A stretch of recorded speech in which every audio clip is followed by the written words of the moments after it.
Inspiration is bad. You probably either already knew this or are just now learning that inspiration is a mechanic in 5th edition Dungeons & Dragons.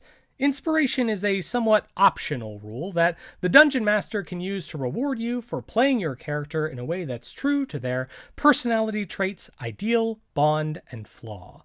If you have inspiration, you can expend it when you make an attack roll, saving throw, or ability check. Spending your inspiration gives you advantage on that roll. That is, it lets you roll 2 d20s, taking the higher result instead of one roll. All of that sounds good. It's just not good enough. Hello, my name is Sean Foer, and I'm a professional game master with Tabletale Games. I run games both public and private, and I like to think that in over 12 years and thousands of hours running tabletop role-playing games, I've learned a thing or two worth sharing. In this video, I'm going to talk about inspiration and how we can fix it.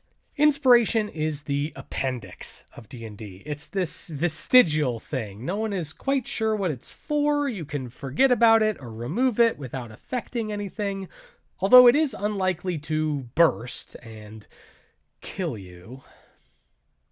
As a mechanic, it's not really attached to anything substantial.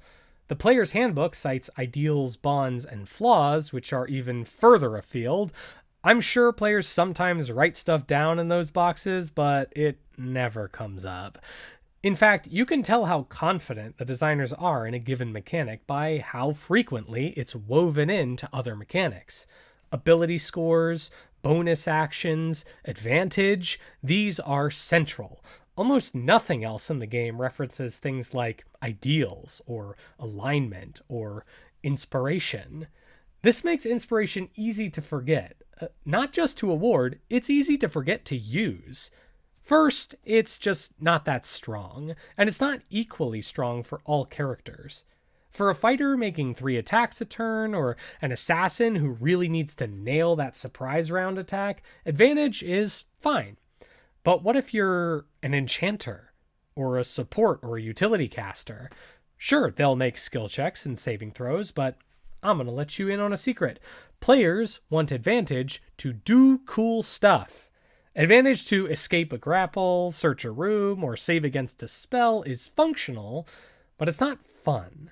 Second, the conditions under which to award inspiration are unclear at best, at least in the player's handbook. The Dungeon Master's Guide does have some advice about this, some of which I like and some of which I don't.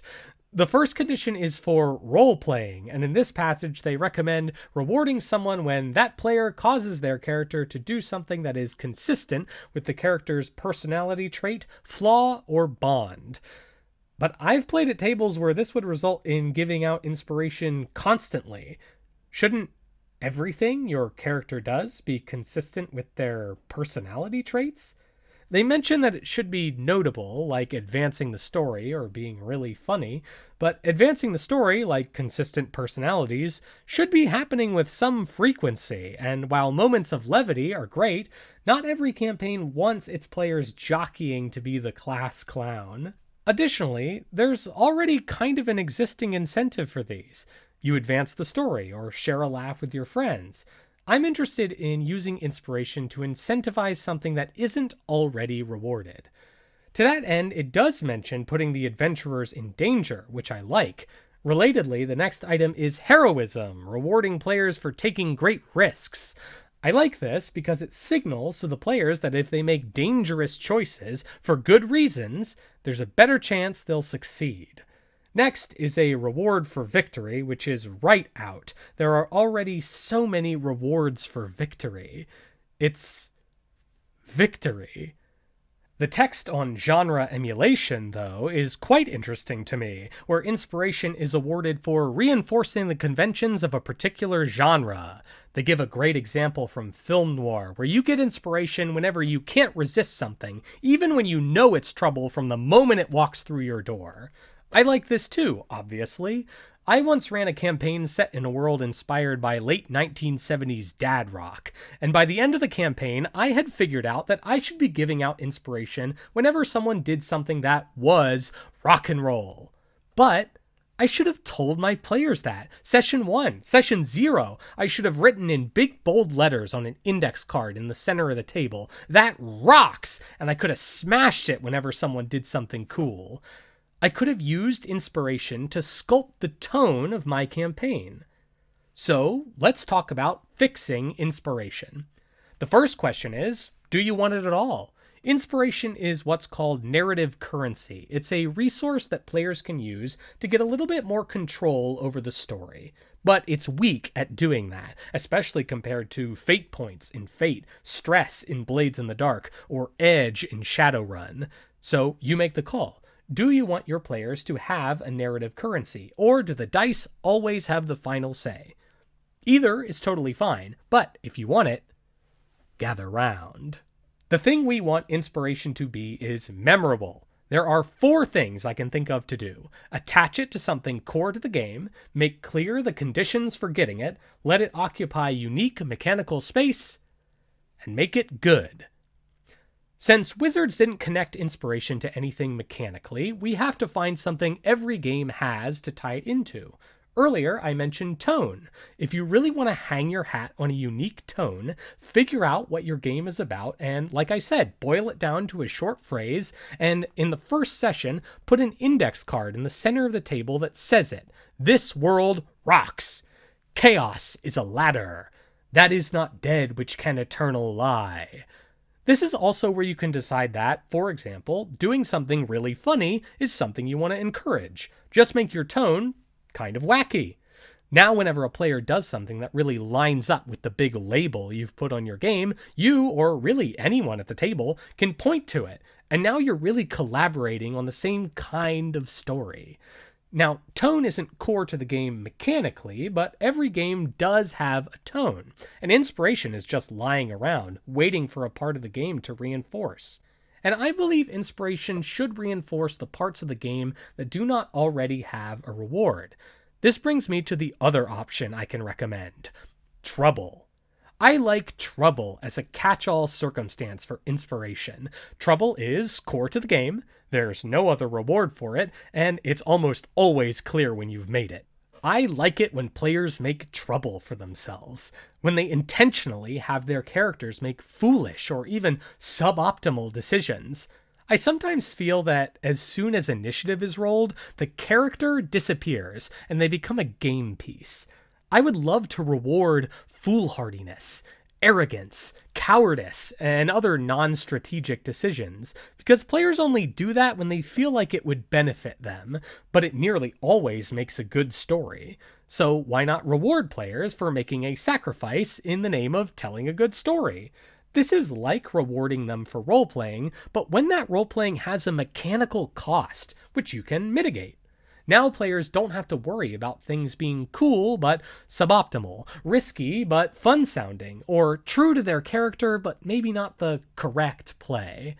At the beginning of your game, you could tell players, whenever you make trouble for yourselves, you will get inspiration.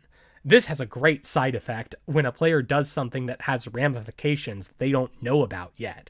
You get to say, take inspiration, and watch as they panic. Wait, what did I do wrong? How am I in trouble? And that sounds amazing to me. Quick sidebar, if you're just running a dungeon crawl and you want to encourage your players to keep going instead of taking a rest, give them inspiration at the beginning of every encounter after the first. Done. But to make inspiration truly memorable and a good incentive, it has to do more. What can we add? Advantage can stay, it's elegant, and sometimes it's all you need. But you could make it advantage plus. Maybe you can roll the second die after you've already seen the result of the first. Or maybe inspiration can even supersede disadvantage, allowing you to totally flip the situation. I feel like we've all had disadvantage and rolled a 1 and a 20 and thought, ooh, if only. You could even have the player describe how they turned a seemingly disadvantageous situation to their favor. To make it so casters have something to do, you could allow inspiration to upcast a spell without using the higher spell slot, or perhaps impose disadvantage on a saving throw so their cool spells are more likely to stick.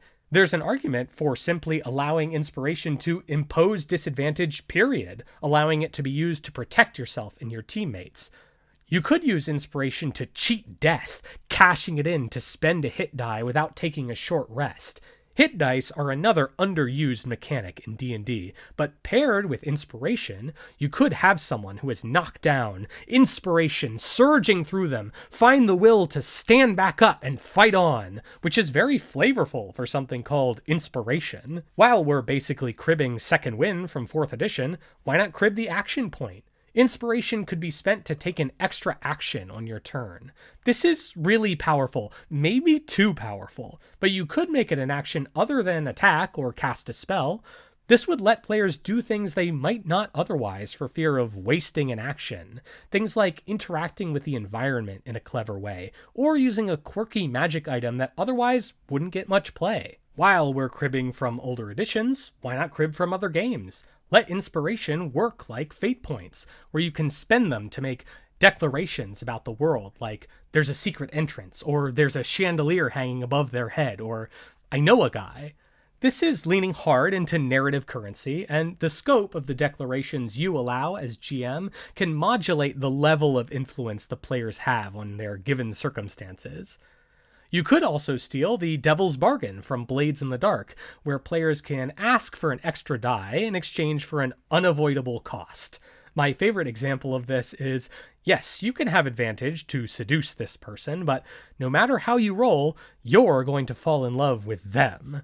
I can even imagine home-brewing custom uses of inspiration for each of your players, tailored to their character. Maybe the cleric can use it to crit on healing spells and roll double the dice. Maybe the barbarian can inspirage.